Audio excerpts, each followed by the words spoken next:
नमस्कार, जय हिंद, जय भारत। भारतीय अवाम ताकत दल अपने भारतीय भाई बहनों अर्थात अपने देश भारत की जनता अर्थात अपनी भारतीय अवाम से भारतीयता आधारित आपसी श्रद्धा, भारतीयता आधारित आपसी स्नेह, भारतीयता आधारित आपसी प्रेम, भारतीयता आधारित आपसी अखलाक मोहब्बत, भारतीयता आधारित आपसी सहयोग, भारतीयता आधारित आपसी सम्मान, भारतीयता आधारित आपसी एकता, भारतीयता आधारित आपसी भाईचारा तथा भारतीयता आधारित आपसी सद्भाव को समझने व इन्हें आत्मसात करके वैसा ही और उसी अनुसार आचरण एवं व्यवहार करने हेतु और इसके समस्त भारत में प्रचार प्रसार करने हेतु और इसकी अहमियत और महत्व को प्रत्येक देशवासी को समझाकर उसे अपनाते हुए वैसा ही और उसी अनुसार आचरण एवं व्यवहार करने हेतु और प्रत्येक देशवासी को अपना ही भारतीय भाई बहन मानकर, समझकर और अपनाकर उनके साथ वैसा ही और उसी अनुसार आचरण एवं व्यवहार करने हेतु सतत, सदैव और हमेशा अदब के साथ, आदर के साथ अर्ज करता है, विनती करता है। देखिए, किसी भी राष्ट्र के लिए, किसी भी मुल्क के लिए ये जो दो पहलू, दो एस्पेक्ट्स होते हैं, एक तो राष्ट्रभक्ति और मुल्क के साथ गद्दारी, ये बहुत अहम पहलू होते हैं। यानी हमारे देश के नागरिकों में राष्ट्र के प्रति समर्पण, उसके प्रति भक्ति और राष्ट्र को अपने जहन में, दिलो दिमाग में, अपने विचारों में सर्वोपरि रखना और राष्ट्र के विरुद्ध कार्य करना, जिसको गद्दारी कहते हैं, वो सबसे बड़ा अपराध के रूप में देखा जाना चाहिए।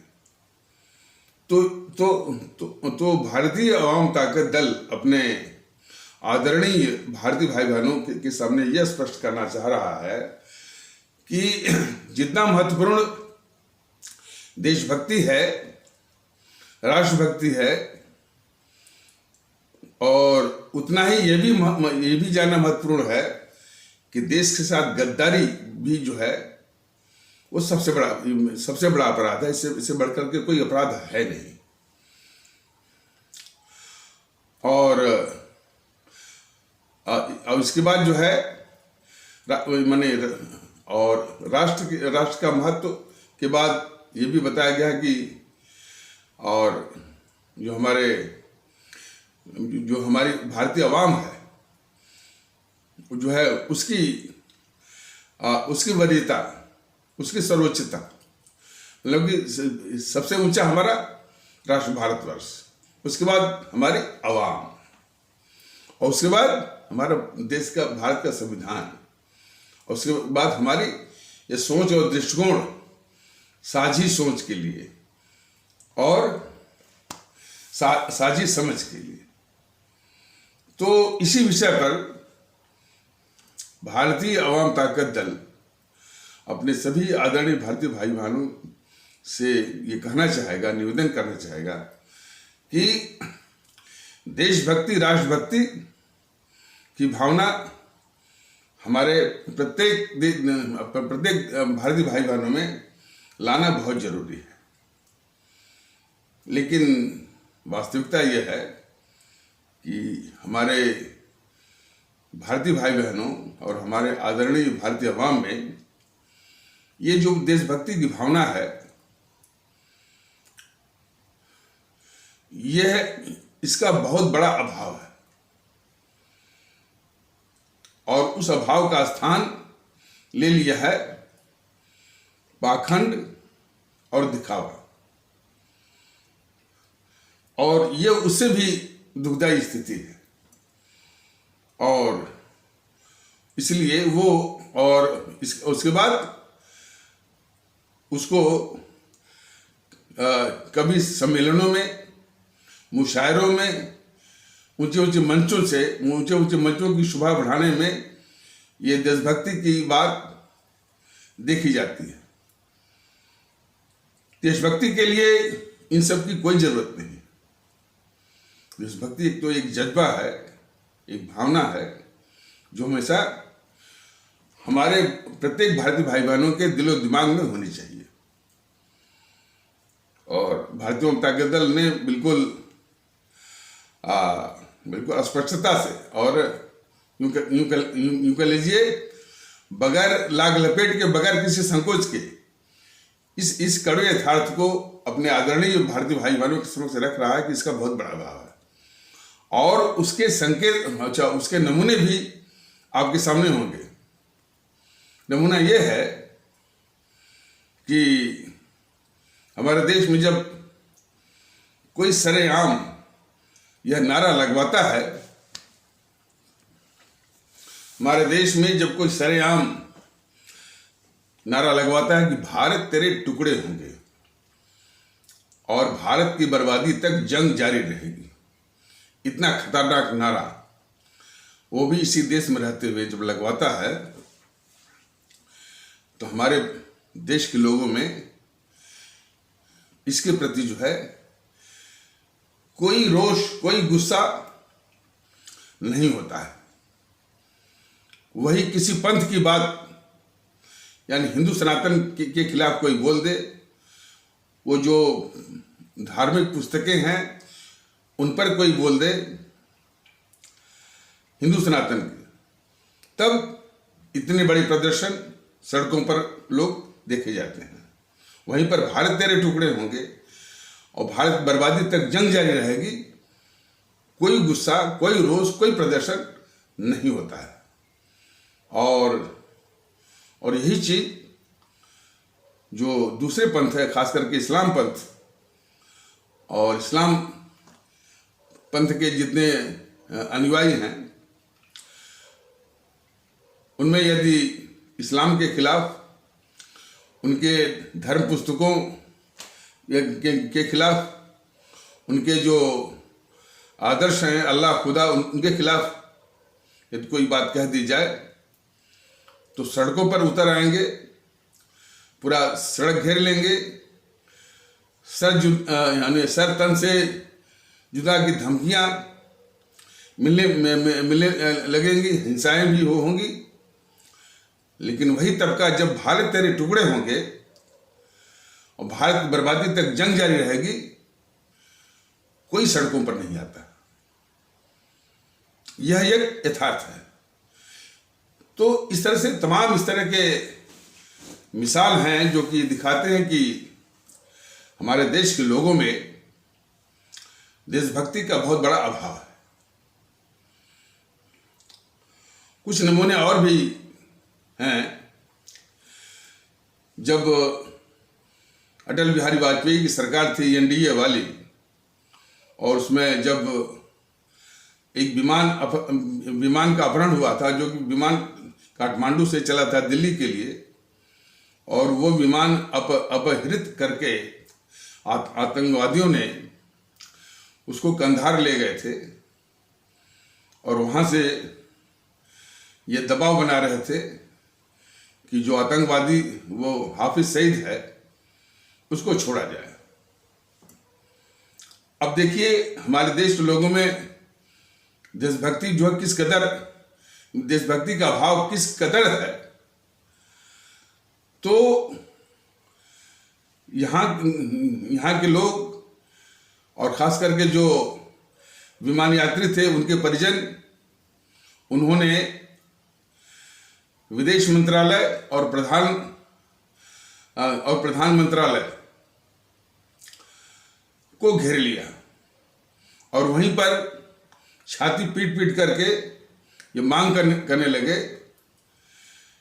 कि हाफिज सईद जैसे आतंकवादी को छोड़ दीजिए और हमारे लोगों को आज़ाद करवाइए आतंकवादियों से। इनमें से कोई ये नहीं कह रहा था कि ये आतंकवादी हमारे ही हजारों भारतीय भाई बहनों का इसने खून किया है, इसने हत्या करवाई है। तो हमारे जो यात्री के रूप में जो परिजन हैं, कुर्बान हो जाए, लेकिन किसी भी कीमत पर यह जो आतंकवादी है हाफिज सईद जो है, जिसने कि हमारे हजारों लाखों भारतीय भाई बहनों का खून बहाया है, इसको कदापि न छोड़ा जाए। एक भी जो है भारतीय भाई बहन जो कि उन विमान यात्रियों के परिजन थे और जिन्होंने जो अपनी मांग मनवाने के लिए विदेश मंत्रालय और प्रधान मंत्रालय को घेर रखा था, उनमें से एक ने ये बात नहीं कही। और इस विकट स्थिति की आग को और हवा दे रहे थे और उसमें घी डाल रहे थे ये देश के गद्दार जीएनपीसी वाले, और उसको हवा दे रहे थे कि सरकार और दबाव में आए और जो है हाफिज सईद को छोड़ दे। तो इसमें ये गद्दार जीएनपीसी दो फायदे देख रही थी। एक तो जो कि ये हमेशा से आतंकवादियों के समर्थक हैं जीएनपीसी वाले। दूसरा कि यदि एनडीए सरकार या ये वाजपेयी सरकार छोड़ देती है तो इनको भी अपने जो गद्दारी के पाप को ढकने का मौका मिल जाएगा। यह आरोप लगाते हुए एनडीए सरकार पर कि आपने जो है हाफिज सईद को छोड़ा था। तो उस मौके पर जो है, जिस मौके पर हमारे ही देश के लोग उस देशभक्ति का जरा भी प्रदर्शन नहीं कर रहे थे कि भाई इस हाफिज सईद को कतई न छोड़ा जाए, जिसने हमारे हजारों लाखों भारतीय भाई बहनों की हत्या की है, उनका खून बहाया है। वो तो ये कह रहे थे कि भाई वो तो ये दबाव डाल रहे थे कि इस हाफिज सईद को छोड़कर के हमारे जो पता नहीं किसको हमारे मान रहे थे उनको छोड़ाइए। तो वो भी एक बहुत बड़ा नमूना था कि हमारे देश के लोगों में देशभक्ति का अभाव किस स्तर तक है और वो पाखंड के रूप में भी किस स्तर तक है। वो यथार्थ आज भी है। वो ये कहते हैं कि देशभक्ति निभाने का जिम्मा सिर्फ जो है हमारे जो सेना के जवान हैं, जो कि सीमाओं पर हमारे सरहदों की रक्षा कर रहे हैं या कुछ और सुरक्षा बल हैं, उन्हीं में देशभक्ति की जरूरत है और किसी की जरूरत नहीं है। इस तरह की भी तर्क, इस तरह की भावनाएं काम करती हैं। तो ये सब इस तरह के तमाम उदाहरण जो कि इस बात को सिद्ध करते हैं कि हमारे जो है औसतन हमारे भारतीय भाई बहनों में देशभक्ति का बहुत बड़ा भाव है और उसका स्थान पाखंड, दिखावा, ऊंचे ऊंचे मंच से भाषण, मुशायरा, कवि सम्मेलन इत्यादि ने ले रखा। ये यथार्थ है। तो यह एक बहुत बड़ी उहापोह की स्थिति है। इस स्थिति में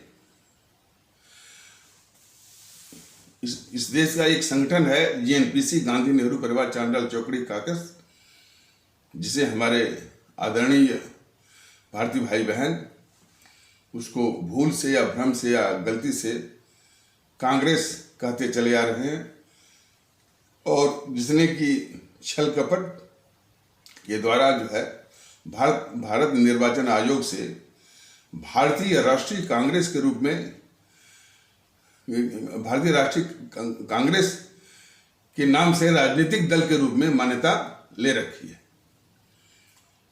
क्योंकि न तो ये भारतीय है, यानी मतलब ये खुद भारत विरोधी है, और न तो ये राष्ट्रीय है, ये राष्ट्र विरोधी है, और कांग्रेस भी नहीं है। यह एक पारिवारिक कुनबा है और जिसका कि चाल चरित्र और चेहरा जो है गांधी नेहरू परिवार चांडाल चौकड़ी के ही रूप में है। और ये उस संगठन को पर जो है गेंडुली मार के बैठा हुआ है और अपने स्वार्थ के हिसाब से एज पर इट्स ओन एक्सपीडियंस इसको चलाता है, घुमाता है और इस्तेमाल करता है। और इसकी विशेषता एक और होती है कि जब भी ये सत्ता में आता है संगठन, तो इसी जीएनपीसी के ही अंडे बच्चे वो प्रधानमंत्री बनते हैं और पूरा संगठन इनकी चमचागिरी में लग जाता है। तो ये कांग्रेस नहीं है, जीएनपीसी है। कांग्रेस का कुछ स्वरूप यदि था तो उस समय था जबकि हमारे पंजाब केसरी लाला लाजपत राय थे और लोकमान्य तिलक बाल गंगाधर और हमारे लोकमान्य बाल गंगाधर तिलक थे, सुभाष चंद्र बोस थे, एम.ए. अंसारी थे। तो वो कुछ क्षण के लिए वो कांग्रेस था, लेकिन अब ये तो इसमें बिल्कुल गांधी नेहरू परिवार चांडाल चौकड़ी है। तो इसने देशभक्ति और गद्दारी को अपने हिसाब से उसको ढाल रखा है, उसको परिभाषित कर रखा है। तो इस जीएनपीसी के अनुसार यह है कि जो गांधी नेहरू परिवार के प्रति वफादारी दिखाए वही देशभक्त है, और जो इस गांधी नेहरू परिवार के प्रति वफादारी न दिखाए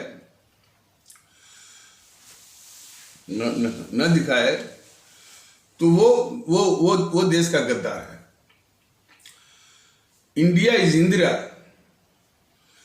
एंड इंदिरा इज इंडिया की जो चाटुकारिता वाली जो नारा था उस समय के कांग्रेस अध्यक्ष देवकांत बरुआ द्वारा वो आज भी लोगों के कानों में गूंज रहा है। वो चाटुकारिता वाला कि India is Indira and Indira is India. तो इस जीएनपीसी ने इस महत्वपूर्ण पहलू देशभक्ति और देश के खिलाफ गद्दारी को किस कदर प्रदूषित कर रखा है और उसको म्यूटिलेट यानी उसको छत बिछत कर रखा है। उसके बाद आते हैं इनके छोटे भाई छोटे मियाँ, वो तो रहे बड़े मियाँ, अब आए जो छोटे मियाँ हैं भारतीय जनता पार्टी। ये इनकी भी परिभाषा बड़ी विचित्र है। ये कहते हैं कि जो हिंदुत्व से भक्ति रखे, जो हिंदू सनातन से के प्रति भक्ति दिखाए वही राष्ट्रभक्त है, और जो हिंदुत्व से भक्ति न दिखाए वो राष्ट्रभक्त नहीं है। इस तरह से राष्ट्रभक्ति ऐसे मार्मिक पहलू को एक पांथिक अवधारणा से उसको प्रदूषित करने का ये खेल खेल रहे हैं बीजेपी वाले। और बाकी जो दल है उनको यानी न उनको देश से मतलब है, न देशभक्ति से मतलब है, और गद्दारी से तो कोई मतलब है ही नहीं। वो तो सिर्फ कुछ जातीय समीकरण बना करके सबका हथियाने का हमेशा वो षड्यंत्र करते रहते हैं। कोई जो है अमवाई समीकरण बनाता है, और कोई जो है जैसे दक्षिण की जो पार्टियां हैं डीएमके एआईडीएमके, बस तमिल भाषा, तमिल प्रांत, तमिल हिंदी विरोध, उत्तर भारतीय विरोध, इसी तरह के इनके विषाक्त जो वातावरण पर सवार होकर के वोट और सत्ता का षड्यंत्र या राजनीति करते हैं। तो बाकी को तो देश से मतलब है ही नहीं। तो कुल मिलाकर के ये माने विकट स्थिति और दयनीय स्थिति जो है, खास करके देशभक्ति को लेकर के और गद्दारी को लेकर के हमारे देश में ये बनी हुई है। और उससे भी विचित्र बात यह है कि खास करके ये मोहनदास करमचंद गांधी और जवाहरलाल नेहरू ने जो गद्दारियां की हमारे मुल्क के साथ, वो भी आज़ादी की लड़ाई के दौरान, और फिर जब वो अंग्रेजों के जाने के बाद जो जो जो नेहरू ने इस देश के साथ गद्दारी की, एक तो यानी उन गद्दारी के अपराधों को, पापों को इन सबों ने ढक करके फिर इनके महिमा मंडन का एक वातावरण, एक हवा जो है वो खड़ा किया। किसके द्वारा? चाटुकार इतिहासकारों के गिरोह के द्वारा, चाटुकार बौद्धिक वर्ग के गिरोह के द्वारा, चाटुकार मीडिया गिरोह के द्वारा, चाटुकार पत्रकारों के गिरोह के द्वारा, इन समूहों ने मोहनदास करमचंद गांधी और नेहरू और इसके बाद और भी जो वो इंदिरा और राजू इत्यादि, और अभी भी जो ये राहुल हैं, सोनिया, प्रियंका इत्यादि के गद्दारी के पापों को ढकना और इनके लिए एक झूठी महिमा मंडन का एक माहौल, एक औरा या इकोसिस्टम, जो भी आप कह लीजिए, खड़ा करना है। यानी इन गिरोहों के द्वारा। कौन? चाटुकार इतिहासकारों का गिरोह, चाटुकार बौद्धिक वर्ग का गिरोह, चाटुकार पत्रकारों का गिरोह, चाटुकार वो मीडिया का गिरोह। हालांकि इसको कभी कभी बोलते हैं लुटियन गिरोह। तो ये लुटियन गिरोह जो है बहुत ही खतरनाक है। यानी जितनी गद्दार जेएनपीसी है, उतनी ही गद्दार ये सब लुटियन गिरोह है। तो इसके द्वारा करते रहे। आज जब भारतीय आम ताकत दल इनकी असलियत, इनकी गद्दारी की असलियत वो सामने रख रहा है, तो थोड़ा थोड़ा अब ये नाटक जो है शुरू कर दिए हैं कि किस प्रकार ये, यदि जनता जागरूक हो गई तो किस तरह से ये अपने को बचाएंगे। इस तरह की बातें चल रही हैं। और उनमें देखिए, और इन्हीं के कारण जो स्थिति है ना कि हमारे देश में देशभक्ति का बहुत बड़ा भाव है, और देश के खिलाफ गद्दारी के प्रति कोई जज्बा नहीं है, कोई रोष नहीं, कोई गुस्सा नहीं है। ये भी एक यथार्थ है। बीजेपी वालों का तो इस संबंध में अपराध और भी बढ़ के है। बीजेपी वाले जितने भी ये देश के गद्दार रहे, मोहनदास करमचंद गांधी या जवाहरलाल नेहरू इत्यादि जो है, वो ये साबित करने में रहते हैं कि ये देश के गद्दार नहीं थे, देश विरोधी नहीं थे, भारत विरोधी नहीं है, ये हिंदू विरोधी है। ये कितना बड़ा षड्यंत्र है बीजेपी वालों का इन गद्दारों को बचाने का। या दूसरा इनका षड्यंत्र है बचाने का कि इनके व्यक्तिगत जीवन में इनकी चरित्रहीनता की जो बातें हैं, जो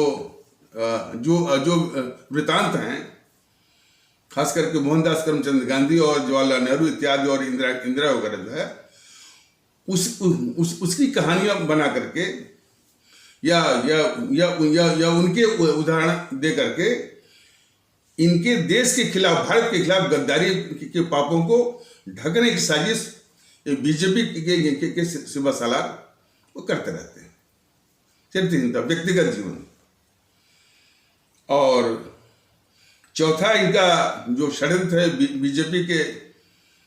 बीजेपी वालों का अपने सिपा सालारों के द्वारा, कि वो ये साबित करते हैं कि ये जवाहरलाल नेहरू जो है वो दो तीन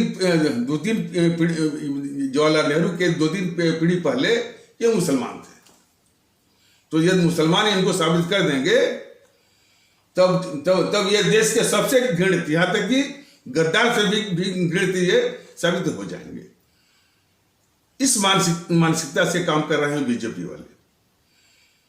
तो इन सबका ये परिणाम ये होता है कि देश के गद्दारों को, खासकर कितना बड़ा गद्दार जवाहरलाल नेहरू है या मोहनदास करमचंद गांधी को किस तरह से बचाया जा रहा है। आपने देखा होगा आप सभी ने कि बताते हैं ये बीजेपी वाले कि इस नेहरू का पिता जो मोतीलाल नेहरू था, मोतीलाल नेहरू के दादा परदादा जो है कोई गयासुद्दीन थे, मुसलमान थे। और इसमें भी जिसके प्रति घृणा ये लाना चाहते हैं बीजेपी वाले, कोई इस्लाम आस्था वाला नाम जो है वो चिपका देते हैं। जैसे जब ये मुलायम सिंह ने कार सेवकों पर गोली चलाई थी तो तमाम बीजेपी वाले इनको बोलते थे मौलाना मुलायम सिंह। और अखिलेश यादव जो कि इतना बड़ा समाज विरोधी है और जो कि समाज में गुंडा राज, माफिया राज, दादाओं का राज और अराजकता का माहौल लाता है, तो उसको ही बीजेपी वाले बोलते हैं। मैंने ये सब नहीं बोलेंगे, क्या बोलेंगे कि मौलवी अखिलेश यादव, इस टाइप से। केजरीवाल को भी क्या बोलते हैं, केजरुद्दीन। वो इस मानसिकता से काम करते हैं बीजेपी वाले, जिसको बहुत ध्यान से समझने की आवश्यकता है। यदि हम इनको मुसलमान साबित कर देंगे तो हमारे देश के सबसे घृणित व्यक्ति बन जाएंगे, देश के गद्दारों से भी अधिक घृणित व्यक्ति बन जाएंगे यदि हम इनको मुसलमान साबित कर देंगे तो। क्योंकि बीजेपी के लोगों या बीजेपी के सिपासालार इस मानसिकता से काम करते हैं कि इस देश के जो इस्लाम आस्था वाले भारतीय भाई बहन हैं या जिनको मुसलमान आप लोग कहते हैं, वो सबसे घृणित हैं इस देश के। इस मानसिकता से ये काम करते हैं बीजेपी वाले। और इसीलिए इन गद्दारों को मौके बेमौके जो है ये मुसलमान साबित करने कि ये किस चेष्टा में हमेशा ये लगे रहते हैं। और इसीलिए चाहे योगी आदित्यनाथ हो चाहे केंद्र की सरकार हो, जब भी नाम बदलने को हुआ कोई जगह का, तो जहां पर इस्लाम आस्था वाले भारतीय भाई बहनों का के तबके का नाम उनको दिखेगा, सबसे पहले बदलेंगे। वहीं पर गद्दार नेहरू, गद्दार मोतीलाल नेहरू इत्यादि का नाम वहीं पर पड़ा रहेगा। जैसे योगी आदित्यनाथ को बस ये दिखा कि वो इलाहाबाद का नाम प्रयागराज कर दिया, क्योंकि वो इस्लाम आस्था वाले भारतीय भाई बहनों के तबके से वो से जुड़ा हुआ वो नाम था। वहीं पर गद्दार मोतीलाल नेहरू के नाम से मोतीलाल नेहरू इंजीनियरिंग कॉलेज या MLNR को छूने की हिम्मत नहीं हुई योगी आदित्यनाथ को। तो योगी आदित्यनाथ जैसे लोग भी इस देश के लिए कितने खतरनाक, योगी आदित्यनाथ और उनकी मानसिकता कितनी खतरनाक है इस मुल्क के लिए, जो कि इन गद्दारों, जो देश के गद्दारों को, देश के गद्दार जवाहरलाल नेहरू, इंदिरा गांधी और ये मोतीलाल नेहरू इत्यादि को बचाते हैं। और इनकी घृणा सिर्फ जो है हमारे ही देश के जो है जो इस्लाम आस्था वाले भारतीय भाई बहनों के खिलाफ होती है। अब आप सभी को याद होगा कि जब अरुण जेटली जो कि केंद्रीय मंत्री थे, जब उनका निधन हुआ तो उनके निधन के पश्चात उनको सम्मान देने के लिए उनके नाम पर किसी स्टेडियम का नाम रखा जाना था। इन बीजेपी वालों को सिर्फ फिरोज शाह कोटला ही दिखा तो उसी का नाम बदल करके अरुण जेटली, यानी स्वर्गीय अरुण जेटली जी के नाम पर इन सब ने रखा। इन बीजेपी वालों को गद्दार नेहरू के नाम पर जो नेहरू स्टेडियम है वो नहीं दिखा। यही गद्दारी है बीजेपी वालों की देश के खिलाफ, कि देश के जो गद्दार जो है ये नेहरू को किस तरह से ये बचाते हैं, और हमारे इस्लाम आस्था वाले भारतीय भाई बहनों के तबके के विरुद्ध जो दुर्भावना जो कि इनके मन में घनीभूत है, उसी से प्रेरित होकर के ये हर एक ये काम करते हैं। तो इसी दयनीय विकट स्थिति का फायदा उठाते हुए अब जीएनपीसी को आभास हो गया है कि जो जागृति भारतीय जनता दल कर रहा है, तो इस देशभक्ति और गद्दारी के अवधारणा को ही जो है इतना सस्ता कर दिया जाए और इतना जो है महत्वहीन कर दिया जाए, और इतना उसको रेकलेसली उसको प्रयोग करके जो है उसके प्रति जो संवेदनशीलता है उसकी छीन ली जाए कि कोई गद्दारी करे तो वो कोई बात नहीं है,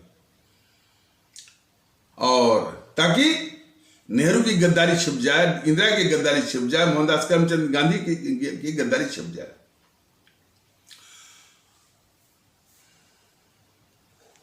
तो इसी विकट और दयनीय स्थिति का फायदा उठाते हुए ये जीएनपीसी के जितने भी प्रवक्ता हैं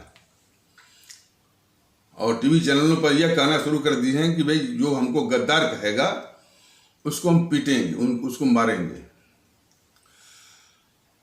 जीएनपीसी वालों, जीएनपीसी के चाटुकार और चमचों और भारतीय जनता दल जानबूझ के कर रहा है, चाहे वो आलोक शर्मा हो, चाहे वो पवन खेड़ा हो, चाहे वो अभय दुबे हो, कोई भी हो। तो ये चमचे हैं उस जीएनपीसी के जो इस देश के सबसे बड़े अभिशाप भी है, गद्दार भी है, लुटेरी भी है। अब बीजेपी कहे कि नहीं कहे बात दूसरी है, कहती तो है, इस बात नहीं कहती है, चुनाव के वक्त में कहती है। लेकिन बीजेपी वालों का यह है कि जब तुम कहते हो और जब तुमको सत्ता मिलती है तो इनका इलाज क्यों नहीं करते हो? सवाल तो इस बात का है। तो अब ये कहना शुरू किए हैं जीएनपीसी के चमचे कि यदि कोई इनको गद्दार कहेगा तो ये पीटेंगे। भारतीय जनता दल आज 4 साल से ऊपर ये इनकी गद्दारी की असलियत, नेहरू की गद्दारी, मोहनदास करमचंद मतलब कि जवाहरलाल नेहरू की गद्दारी, मोहनदास करमचंद गांधी की गद्दारी, इंदिरा की गद्दारी, राजीव की गद्दारी और राहुल की गद्दारी, सोनिया और प्रियंका की गद्दारी देश के सामने रख रहा है, डंके की चोट पर निर्भीक हो करके। तो और ये बराबर कह रहा है कि बराबर इस कह रहा है कि चाहे तुम जो है छत्तीसगढ़ की पुलिस हो, चाहे राजस्थान की पुलिस हो, चाहे कहीं की भी पुलिस हो, भेजो ना। तो इसका कुछ भी असर नहीं होगा, चाहे हम जेल में रहें, चाहे न्यायालय में रहें। इन गद्दारों को, इनकी गद्दारी जो है बेनकाब करके रहेगा भारतीय जनता दल, जो देश के लिए बहुत जरूरी है। चाहे वो जेल हो, चाहे न्यायालय हो, चाहे उच्च न्यायालय हो, चाहे सर्वोच्च न्यायालय में, इनकी गद्दारी को बेनकाब करके रहेगा भारतीय जनता दल। यद्यपि ये बीजेपी वाले उनकी गद्दारी को भले छिपाएं। अब बीजेपी वालों की गद्दारी और भी ज्यादा ये है कि ये नेहरू की गद्दारी को छिपाएंगे, मोहनदास करमचंद गांधी की गद्दारी को छिपाएंगे, लेकिन जिन्होंने कुर्बानी की हमारे परम आदरणीय राष्ट्र महानायक राष्ट्रभक्त शिरोमणि नेताजी सुभाष चंद्र बोस और शहीद आजम भगत सिंह इत्यादि जो है, इनको कभी सामने नहीं लाते हैं। जो आजादी के अमर शहीदों का जब भी नाम आता है तो सिर्फ दो नाम लाते हैं, वो भी जीएनपीसी को बचाने के लिए, एक तो गोडसे को, एक तो सावरकर को, जानबूझ के। इनकी नजरों में खुदीराम बोस नहीं होते हैं, इनकी नजरों में अशफाक उल्लाह नहीं होते, इनकी नजरों में सुब्रमण्यम भारती नहीं होते, इनकी नजरों में जो है वो श्रीमती रानी लक्ष्मीबाई नहीं होती हैं, इनकी नज़रों में श्रीमती रानी चंद्रिमा नहीं होती हैं, इनकी नज़रों में श्रीमती रानी गडेलू नहीं होती हैं, तात्या टोपे नहीं होते हैं, सिर्फ सावरकर और गोडसे। और बीजेपी वालों की गद्दारी तो जरा देखिए, ये सावरकर की बात लाते हैं और सावरकर को जो है ये जीएनपीसी वालों एक गद्दार के रूप में माने सिद्ध करने में लगे रहते हैं। ये गद्दार जीएनपीसी वाले कि इन्होंने माफी मांग ली।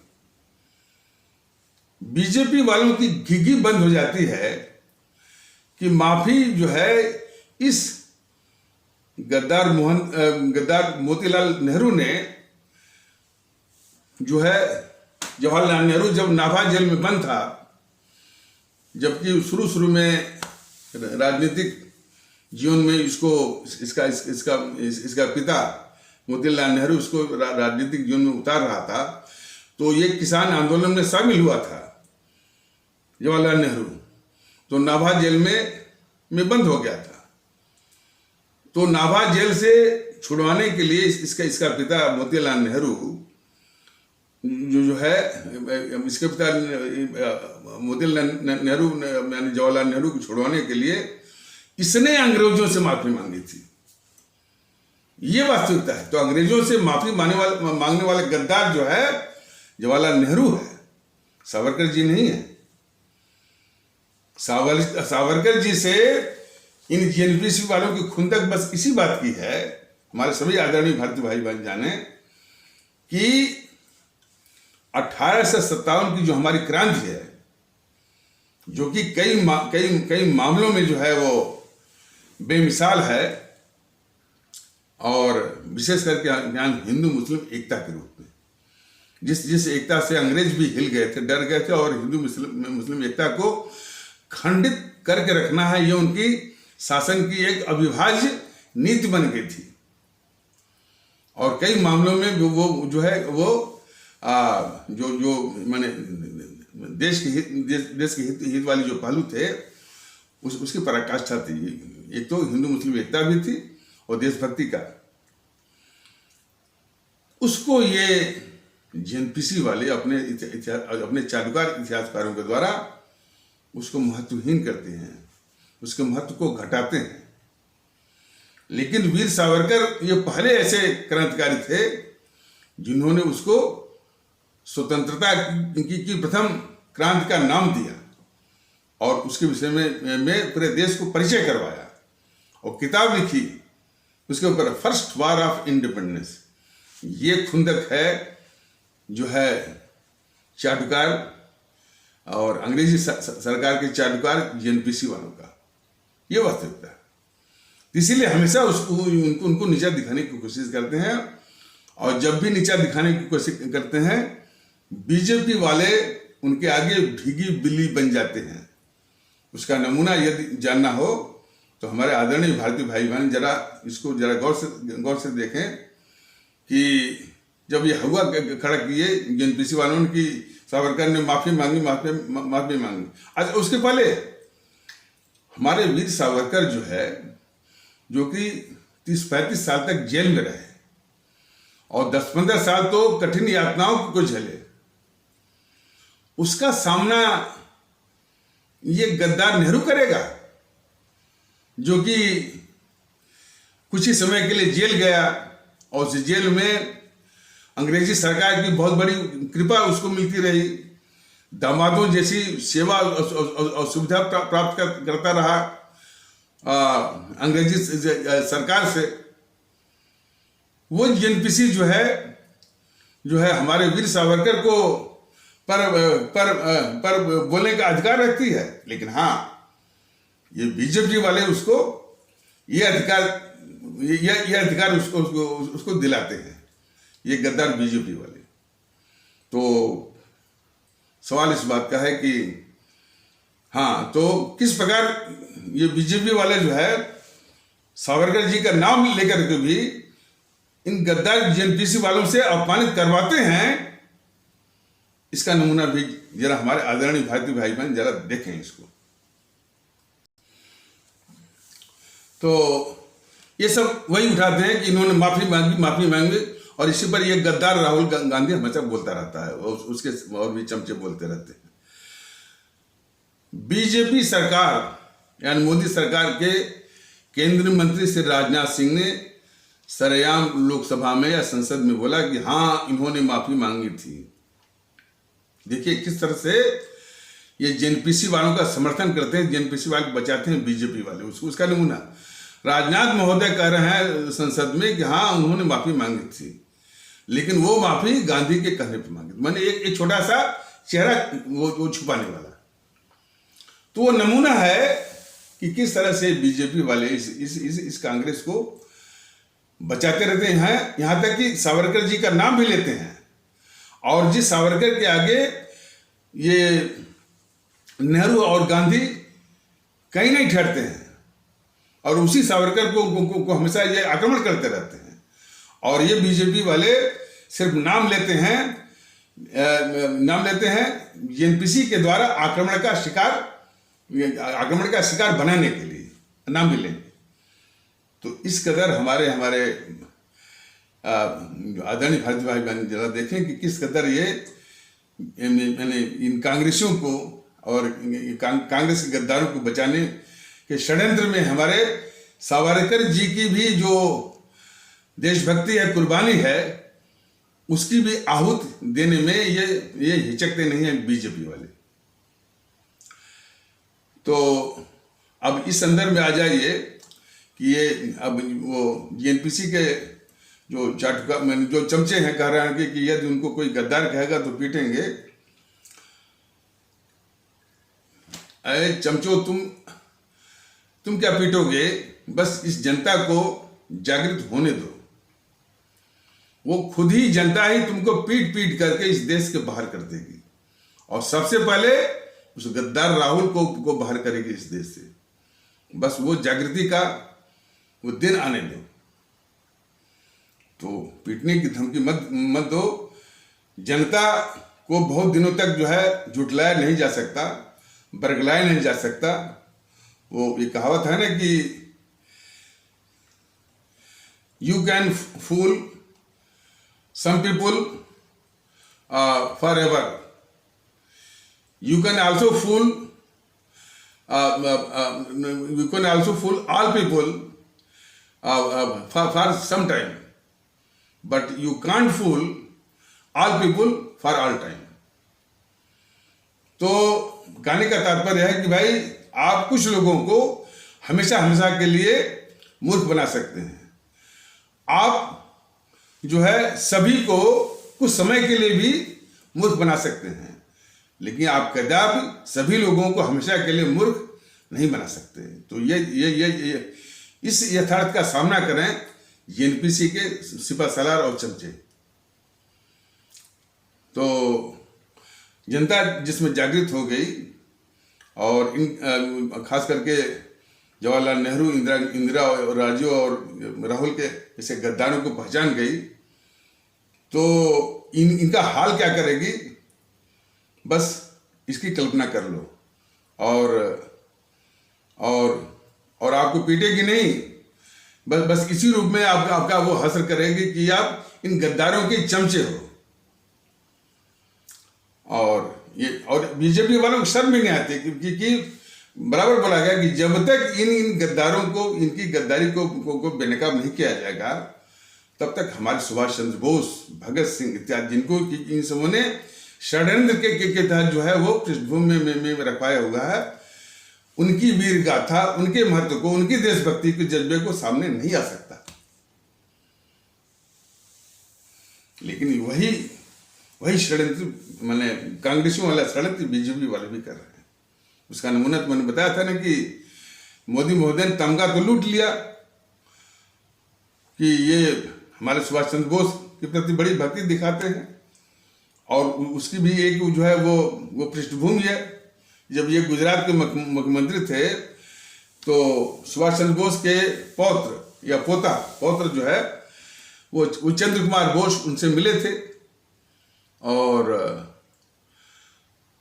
तो बोले थे कि जो इनसे संबंधित जो फाइलें हैं जिस पर कि ये यूपीए सरकार या एनपीसी की सरकार गेंडुली मार के बैठी है, उसको सार्वजनिक नहीं कर रही है, और ये झूठ बोल रही है कि इन फाइलों को यदि सार्वजनिक कर दिया गया तो कुछ देशों से संबंध खराब हो जाएंगे। बताइए ये कितना घटिया किस्म का तर्क है कि यदि हमारे परम आदरणीय राष्ट्र महानायक और राष्ट्रभक्त शिरोमणि नेताजी सुभाष चंद्र बोस से संबंधित ये फाइलें यदि सार्वजनिक कर देंगे तो कुछ देशों से संबंध, यानी देश जो है दूसरे देश जो है हमारे सुभाष चंद्र बोस से ऊपर हो गए। ये देखिए यानी इसों का तर्क। और हमारे आदरणीय भारतीय भाई बहन ये भी जान लें कि वही तर्क आज मोदी सरकार भी दे रही है, और उन फाइलों में एकाध को सार्वजनिक करने का दम तो भर लिया, पाखंड तो कर लिया, लेकिन फिर काफी फाइलें अभी भी वो दबा के बैठे हैं। और जब कोई आरटीआई के द्वारा पूछना चाहता है तो फिर वही रटा जवाब यूपीए के जमाने का, एनपीसी के जमाने का, कि यदि हमने उसको सार्वजनिक कर दिया तो कुछ देशों से हमारे संबंध खराब हो जाएंगे। यानी ये दिखाना चाहते हैं कि कुछ देश जो है हमारे सुभाष चंद्र बोस से ज्यादा महत्वपूर्ण है। ये गद्दार हैं बीजेपी वाले, देखे नहीं इन समूह को। लेकिन हमारे आदरणीय भारतीय भाई बहनों, ये ताकतें, भारत विरोधी ताकतें हमेशा इसी तरह के देश विरोधी खुराफात में लगी रहेंगी। और जैसा कि मैंने बताया था कि मैंने दुर्भाग्य जो सबसे अधिक कष्ट में है कि हमारे देश के लोगों में, हमारी आवाम में, हमारे आदरणीय भारत भाई बहनों में औसतन देशभक्ति का अभाव है। इस यथार्थ को समझना पड़ेगा, और देशभक्ति के जज्बे को लाने के लिए ये परम आवश्यक है कि हम अपने व्यक्तिगत स्वार्थ को दूर रखें। व्यक्तिगत स्वार्थ और देशभक्ति यह एक दूसरे के एक्सक्लूजन है, निषेध है। निषेध से मतलब यह है यदि हमें व्यक्तिगत स्वार्थ है तो हमें देशभक्ति आ नहीं सकती, और यदि हमें देशभक्ति है तो व्यक्तिगत स्वार्थ जो है व्यक्तिगत स्वार्थ आ नहीं सकता। तो एक दूसरे के निषेध, एक्सक्लूजन है। तो इसीलिए तो मौके बेमौके अभी यूट्यूब के माध्यम से भारतीय आवाम ताकत दल अपने सभी आदरणीय भारतीय भाई बहनों से यही कहता है कि आप अपना व्यक्तिगत स्वार्थ दीजिए, मतलब त्यागिए।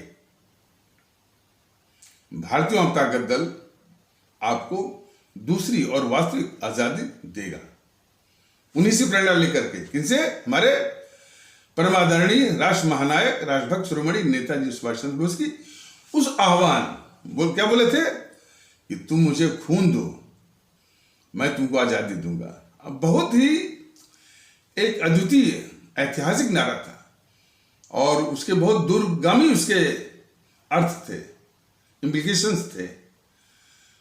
उसका तात्पर्य था कि हमारे भारतीय भाई बहन पहले कुर्बानी के लिए मानसिक रूप से पहले तैयार हों, तभी जाकर के वो आजादी पाने के लिए नैतिक रूप से अधिकारी बन सकते हैं।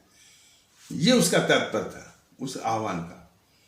तो उन्हीं की प्रेरणा से, उन्हीं के आशीर्वाद से भारतीय आवाम ताकत दल आज कह रहा है कि हमारे आदरणीय भारतीय भाई बहन, आप व्यक्तिगत स्वार्थ दीजिए, मतलब त्यागिए। ये भारतीय आवाम ताकत दल आपके लिए दूसरी और वास्तविक आजादी लाएगा। और अभी भी आप गुलाम हैं, मानसिक गुलाम हैं। उस मानसिक गुलाम का सबसे बड़ा ये प्रमाण है कि हमारे भारतीय समाज के दुश्मन जो कि जातिवादी मान षड्यंत्र के द्वारा जो है वोट सत्ता हथियाते हैं, सांप्रदायिकता या सांप्रदायिक हथियार के द्वारा वोट सत्ता हथियाते हैं, भाषावाद, प्रांतवाद इत्यादि जो है वो भारत विरोधी हथियारों के द्वारा जो है वो वोट सत्ता हथियाते हैं, और क्षेत्रवाद, समूहवाद, व्यक्तिगत स्वार्थवाद तो खैर है ही। तो और हम उसके जो शिकार बनते हैं, ये सबसे बड़ा प्रमाण है कि हम मानसिक रूप से गुलाम हैं। और इस विषय में भारतीय जनता दल इसको और स्पष्टता से बताएगा कि जब अंग्रेज शासन कर रहे थे, हमारे लोगों को एहसास ही नहीं था कि वो गुलाम है। हमारे देश के देशभक्तों को और हमारे देश के नेताओं को, उनको ये बताने में 50 साल लग गए कि भाई आप गुलाम हैं, आप जो है ये जो विदेशी ताकत है ये हमको गुलाम बना के रखी है और इसको भगाना है। ये जज्बा पैदा करने में हमारे देश के नेताओं को 50 साल लग गए, और वही चीज आज भी है। ये जो समझते हैं कि हमारे पास बिल्डिंग बन गई, मोटर हो गया, गाड़ी हो गया, सब हो गया, और हमसे मानसिक रूप से बिल्कुल गुलाम है, जो कि देश के दुश्मनों को जो चुनते हैं, चुनवाते हैं। ये सबसे बड़ा प्रमाण है कि आप मानसिक रूप से गुलाम हैं। यानी इन तत्वों को कैसे रोका जाए, कोई चिंता नहीं। अरे टीवी चैनलों पर इन गद्दारों को कहा जाता है, टीवी चैनल पर कांग्रेस कमजोर हो रही है, उसको भी मजबूत होना चाहिए। देश के गद्दार को मजबूत होना चाहिए। इन टीवी चैनलों से, एंकरों से क्या कहा जाए, सभी चाहे अमित देवगन हो चाहे कोई भी हो, ये सब बोला करते। तो वो भी बहुत बड़ा अस्वार्थ में जो ऐसी बातें कहते हैं, वो इस देश के गद्दार ही हैं। तो मानसिक गुलामी का बहुत बड़ा तांडव, जातिवाद में फंस करके जो हम निर्णय लेते हैं दैनिक जीवन में भी और चुनाव के वक्त में भी। कुछ लोग कहते हैं कि भाई हमारे देश के लोग बड़े होशियार होते हैं, मतलब लोग कुछ लोग कहते हैं क्या, जहां उनका व्यक्तिगत काम पड़ता है वहां अपनी पूरी क्षमता लगाते हैं, पूरी कॉन्फिडेंस लगाते हैं। जैसे मकान बनना हुआ, तो मकान कहाँ बनेगा और किस लोकेशन में बनेगा, जहाँ पर कि हर सुविधाएं, दुकान, सब्जी और मार्केट सब आसपास पे हो, और ज़मीन सस्ती हो, और किस तरह की जेंट्री हो, किस तरह के लोग हैं, इसका पूरा ध्यान देते हुए मकान वहीं बनाते हैं। और मकान बनने में अच्छा मटेरियल, चाहे ईंट हो, बालू हो, चाहे बदरपुर हो, सीमेंट हो, लोहा हो, लकड़ी हो और पेंट हो, जो भी है, इलेक्ट्रिकल आइटम हो और इलेक्ट्रिकल अप्लायंसेस हो, अच्छा से अच्छा वो लगना चाहिए। तो मकान बनाने में बनाने में या जहां उनका व्यक्तिगत काम है, पूरी क्षमता, पूरी कॉन्फिडेंस और पूरा दिमाग लगाते हैं। इसी प्रकार बच्चे की शिक्षा हो, किसी स्कूल में बच्चों को डालें जिसमें कि उनका भविष्य, उनका करियर, उनका जीवन बने। और बेटी की शादी, बेटी बेटी का रिश्ता कहाँ बनाएं, जहाँ वो सुखी रहे। इस तरह के मामले हैं कि हम व्यक्तिगत मामलों में अपनी पूरी ताकत लगाते हैं, लेकिन वही जो चुनाव आता है, और जिस चुनाव से हमारे देश के शासन, प्रशासन और फिर सामाजिक वातावरण के भाग का निर्माण होता है, वहां पर इतना घटिया प्रदर्शन करते हैं, बिल्कुल स्वार्थ वाला, जातिवाद, संप्रदायवाद, भाषावाद, प्रांतवाद, इसके शिकार बनते हैं। शिकार ही नहीं बल्कि उसमें शामिल होते हैं। तो ये मानसिक गुलामी नहीं तो और क्या है। तो इसको और विस्तार से बताया जाएगा। मानसिक गुलामी, जब तक इस मानसिक गुलामी को त्यागा नहीं जाएगा, भारतीयता के माहौल को लाया नहीं जाएगा, हम स्वतंत्र हो नहीं सकते या राष्ट्र भारत वर्ष के रूप में उभर नहीं सकता। तो इन्हीं आवश्यक शब्दों के साथ इस आवश्यक परिचर्चा को यहीं पर विराम दिया जाता है। तब तक के लिए नमस्कार। जय हिंद, जय भारत।